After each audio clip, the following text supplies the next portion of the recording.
Hi, everybody, and welcome back to the show. You're listening to Open Mic here on WJR Radio. I'm your host, Johnny Kane, and pleased to be joined by Johnny Ochsenfeld, a sportscaster and student at the University of Rhode Island, majoring in sports media and journalism. Johnny O, how are you, brother? How you guys doing? I'm doing great. Good, man.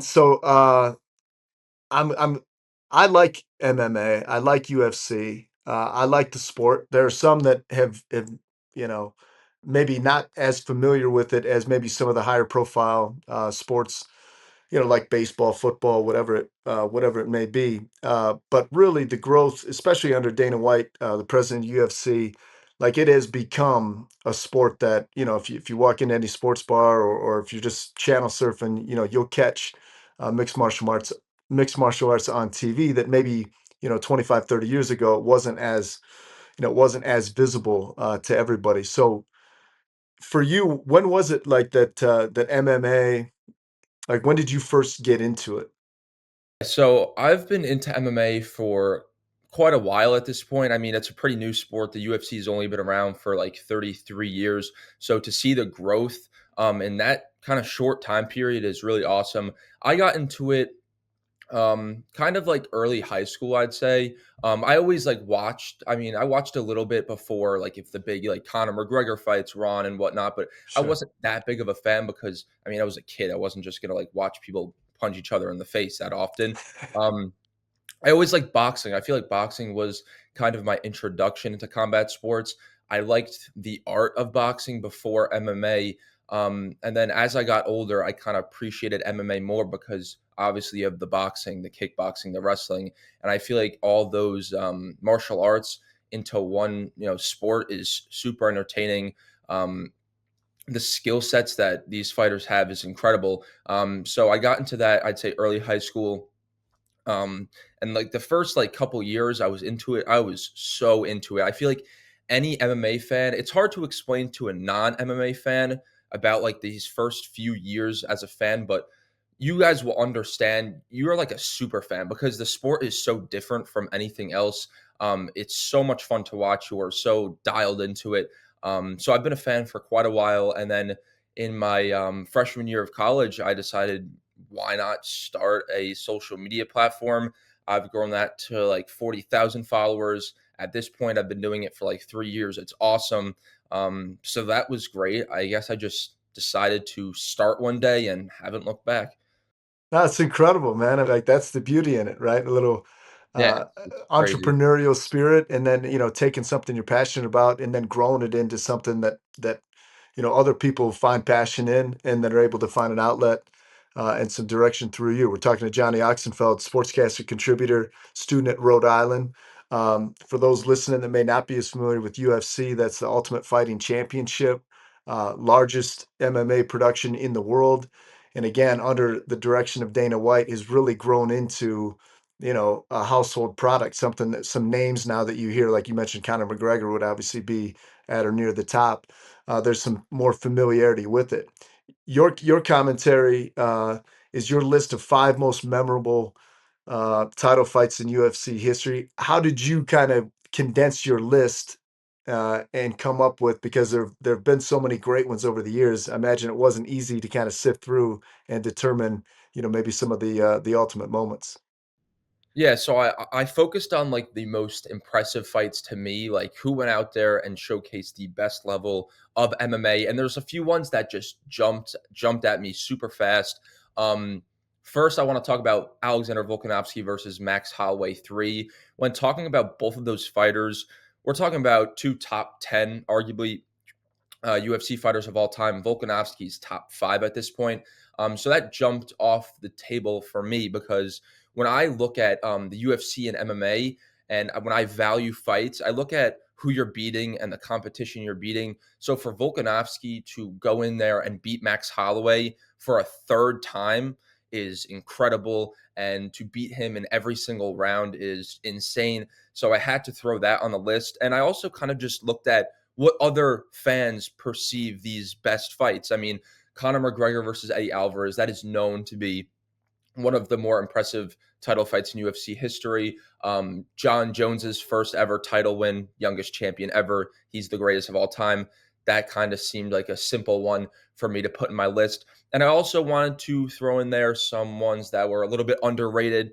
Not enough people talked about Kamaru Usman versus Tyron Woodley. I think that is one of the most underrated and impressive title fight wins ever, because Tyron Woodley, I think, is a underrated champion that we've had in recent UFC memory. He was becoming a dominant champion in the welterweight division. So for Kamaru Usman to go out there as an underdog and dominate him for 25 minutes, I mean, Tyron Woodley didn't have a single moment in that fight. So for Usman to do that and then to see where his career went on after that, becoming the second greatest welterweight of all time, arguably a top 10 UFC fighter ever, I thought that was super impressive.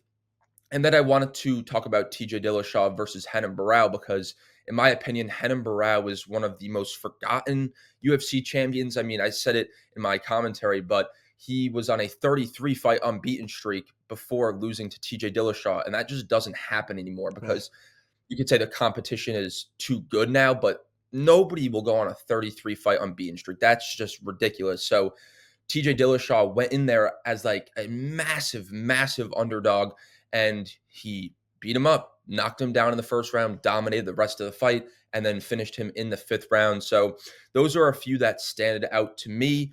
Obviously, it's a subjective list. You could throw so many fights in there, but those are five that were memorable to me, stood out to me. A lot of UFC fans could agree with me. So that's kind of how I formulated my list. It's beautiful, man. You're a wealth of knowledge. I love it. Love the passion Yeah, behind it. thank I love it. All right. Let's listen now to Johnny Ochsenfeld, student at Rhode Island University, his list of the five most memorable title fights in UFC history.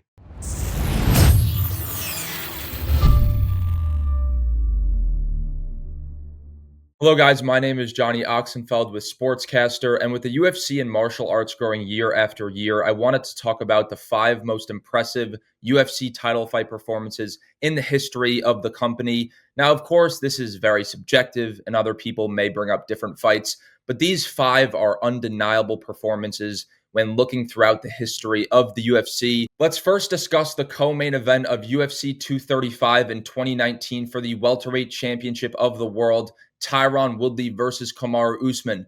The champion, Tyron Woodley, was unbeaten for 5 straight years coming into this fight and was looking to defend his title for the 5th time against surging contender Kamaru Usman.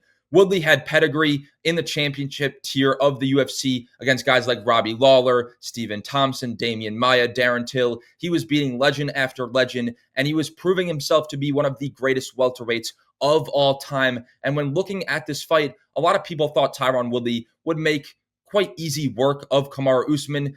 Tyron Woodley is the type of guy to have a ton of power on the feet, but his wrestling and grappling game was also extremely dominant. He can knock you out. He could out wrestle you for 5 straight rounds and win a dominant decision, or he could find a submission. So in his prime, Tyron Woodley was an absolute monster. So heading into this fight, Kamaru Usman, as the contender, was a plus 145 underdog, and a lot of people expected Tyron Woodley to get it done, as I said.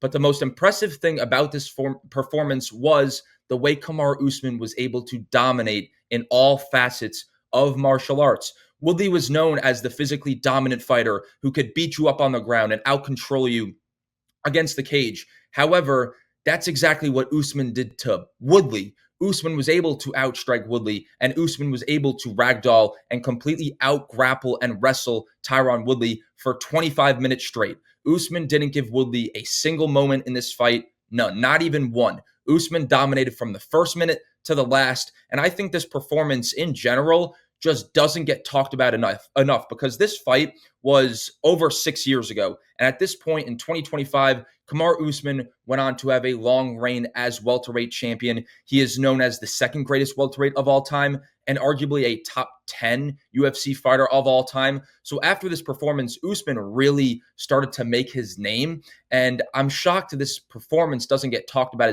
enough, because as a top 10 UFC fighter of all time, he is one of the greatest we've ever seen. And I think this is his best performance by a landslide and a top 5 performance in UFC history. I think this is one of the most impressive displays we've seen of martial arts in UFC history. So I had to bring it up on the list. I now want to pivot to the championship trilogy in the featherweight division between Alexander Volkanovski and Max Holloway, because what Volkanovski was able to do in the third fight of this trilogy is one of the most impressive feats, if not the most impressive feat in UFC history. So, for context, Max Holloway was a long reigning UFC champion who seemed unbeatable at 145 pounds. However, Alexander Volkanovski showed up on the scene and stole his belt, and then also won the second fight between the two. However, that second fight was extremely close. Max Holloway was able to knock down Alexander Volkanovski. A lot of people thought Max Holloway won that second fight. The first fight wasn't as close, quite clear for Volkanovski. The second one, a lot of people thought Holloway won. So going into this third fight, the buildup was there, the hype was there. Nobody really knew who was going to win this fight. Now, keep in mind, Max Holloway today is arguably a top 10 UFC fighter of all time, just like Kamaru Usman, who I mentioned earlier. He's one of the greatest fighters of all time. So for Alexander Volkanovski to beat him on 3 separate occasions is absolutely ridiculous. And that's exactly what Alexander Volkanovski did.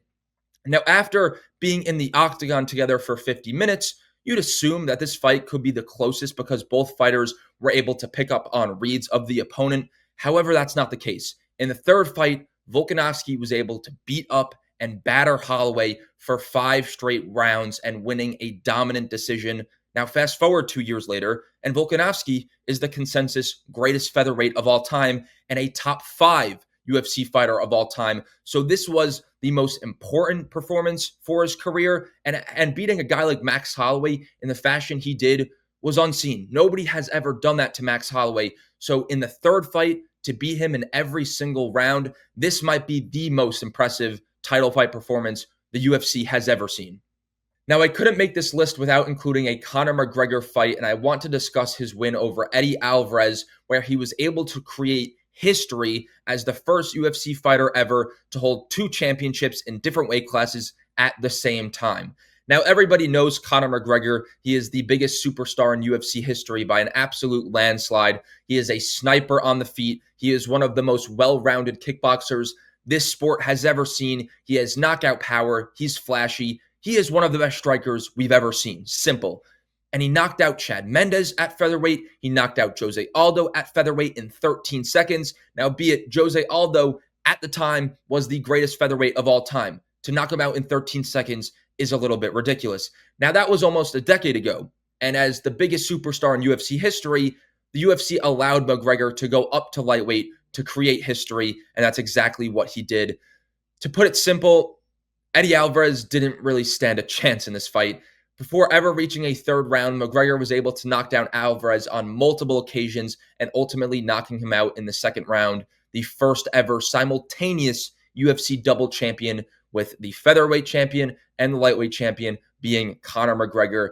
This is the epitome of a flawless performance. He went up a division, a higher weight class, and pretty much didn't get touched. He knocked down Eddie Alvarez on multiple occasions and ultimately finished him in the second round. When you think of Conor McGregor, this is his performance. This is the best performance in his career. This is pretty confidently, I mean, any UFC fan can agree with you when you say this is a top 3-ish UFC performance ever. I think everybody can agree with that. McGregor made history. He knocked out Eddie Alvarez, in dominant fashion. I absolutely had to put it on the list. Now let's talk about Jon Jones, the greatest UFC fighter of all time. And in 2025, he has 17 title fight wins. But I want to throw it back to his first ever title fight win. It's March of 2011, and at UFC 128, he fought Shogun Rua for his first ever championship.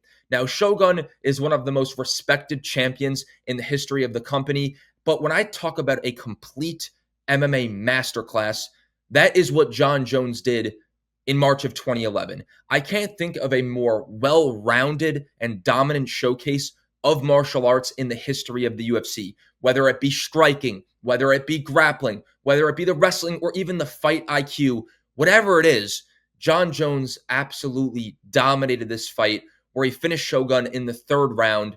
Jones landed 75 significant strikes compared to Shogun's 9 in 3 rounds. Jones was also able to land 3 takedowns and impress in the grappling and wrestling department. However, the most impressive thing about this performance and what puts it over the top is John Jones, with this win, was officially the youngest champion in UFC history at 23 years old. John Jones was able to put on one of the greatest fights ever at that age. And at 14 years later, in 2025, nobody has broke that record. He is still technically the youngest champion in UFC history. This is one of the most memorable performances in UFC history when looking back on it. And it was really a preview of what we were going to get from John Jones throughout his UFC career. As I said, Shogun was one of the more respected champions we've ever seen, and John Jones at 23 years old. And for MMA context, that is extremely young. A prime fighter is usually 30, 31, 32. 23 is absolutely ridiculous. And fast forward 2025, John Jones is now the greatest fighter of all time. So for him to do that at 23, it's extremely impressive. Now, for the last fight I wanted to discuss, there's many options you could go with, but I went with an underrated pick and a fight not a lot of people talk about because it's quite underrated. I want to discuss TJ Dillashaw's first ever win over Renan Barão. Now, for context, Renan Barão is one of the most slept on UFC champions of all time, and at the time was one of the most feared fighters in the UFC, and he was on a ridiculous 33 fight unbeaten streak stretching out before he was in the UFC. When we talk about unbeatable UFC fighters, at the time, Renan Barão was that guy. Now, this fight was a decade ago, 10 years ago. This unbeaten streak, as I said, 33 fights, that's never going to happen again. Nobody's ever going to do that. So it makes this performance, even more impressive for TJ Dillashaw. Now, heading into this fight, TJ Dillashaw was a massive underdog. Nobody, and I mean nobody, thought he could win this fight, but that's exactly what he did. As a plus 305 underdog, Dillashaw knocked out Renan Barão in the 5th round and is still to this day one of the biggest upsets in UFC history. Nobody expected Dillashaw to win. Nobody thought he would dominate Renan Barão in the way he did. He dominated this fight in every aspect of mixed martial arts. He dropped him in the 1st round, dominated him in rounds 2, 3, and 4, and then ultimately knocked him out in the 5th round. This isn't just one of the biggest and grandest upsets the UFC has ever seen, but this is one of the most impressive performances ever. TJ Dillashaw was young. You could say he wasn't even in his prime. And Renan Barão, 33 fights unbeaten, it seemed almost impossible for TJ Dillashaw, but he finished him in the 5th round. I absolutely had to mention this fight. This is a fight that I keep very close to me. It's one of the ones that I go back to and watch and just am in awe with how TJ Dillashaw was able to pull this off. Those are the 5 fights that I just mentioned. They shook up the UFC landscape and are some of the best displays of martial arts the combat sports world has ever seen. I hope you guys enjoyed the list. I'm Johnny Ochsenfeld. This is Sportscaster. Thanks for listening. All right, so there you have it. Johnny Ochsenfeld, Sportscaster.com contributor, providing insight on the 5 most memorable title fights, in his opinion, in UFC history. Hard to argue with his selections on that. UFC has grown into a multi-billion-dollar enterprise, and it's fascinating to watch. The next UFC fight night's coming up this Saturday from Abu Dhabi. That's on ESPN and ABC. And then the next big feature will take place August 16th at United Center in Chicago. Want to thank Johnny Ochsenfeld, newer contributor to Sportscaster.com. Also want to thank our previous guest, Cooper Schoenberg, student at Indiana University, and his sit-down conversation with live game producer Jason Disick at FanDuel Sports Network Detroit. And also to Noah Drury. Noah Drury with his commentary on what to watch for, the contenders and pretenders as college football season is on the horizon, who to look out for in the Big Ten this season. That's going to do it for our show this week. You've been listening to Open Mic here on WJR. Again, a reminder, you can catch us every Wednesday night at 8 o'clock. We look forward to seeing you next time.